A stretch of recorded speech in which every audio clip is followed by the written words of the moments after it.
ജീവിതത്തിന്റെ സുപ്രധാനമായ ജീവിതാനുഭവങ്ങളിൽ കൂടെയിരിക്കുന്ന ദൈവത്തെ നാമൊക്കെ നമ്മുടെ ജീവിതത്തിന്റെ ഇന്നലകളിൽ അനുഭവിച്ചിട്ടുള്ളവരാണ്, തിരിച്ചറിഞ്ഞിട്ടുള്ളവരാണ്.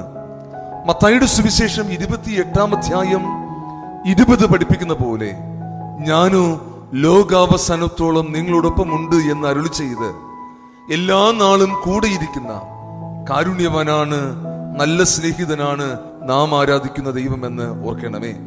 കൂടാതെ യോഹന്നാൻ 14-ാം അധ്യായം 18 ഞാൻ നിങ്ങളെ ഒരു നാളും അനാഥരായി വിടുകയില്ല എന്ന് പറഞ്ഞ് തന്റെ കൂട്ടായ്മ വാഗ്ദത്തം ചെയ്യുന്ന യേശുവിനെ നമുക്ക് കാണുവാൻ കഴിയും. ദൈനംദിന ജീവിതത്തിൽ ഓരോ ദിവസവും ഓരോ ജീവിത അനുഭവത്തിലും യേശുവിനോടൊപ്പം ജീവിക്കുന്ന ജീവിതാനുഭവം അത് ഏറ്റവും ശ്രേഷ്ഠമായ ജീവിതാനുഭവമാണ് എന്ന് നാം തിരിച്ചറിയണം.